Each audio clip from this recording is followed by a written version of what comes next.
അറിയാമേ ഞാൻ തോട്ടക്കാരൻ തന്നെ, പറുദീസാസ്ഥാപകൻ ഞാൻ തന്നെ സത്യം. അറിയാമേ ഞാൻ കൊല്ലപ്പെട്ടോൻ തന്നെ, കബറടക്കപ്പെട്ടോൻ ഞാൻ തന്നെ സത്യം.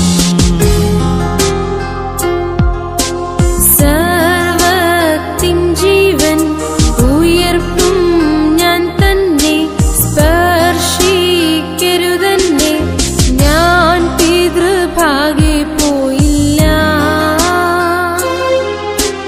അതിനാൽ നീ പോയി ശിഷ്യന്മാരോടു ചൊൽക, മഹിമാലുയർത്തു ഞാൻ കബറിൽ നിന്നേക്കും.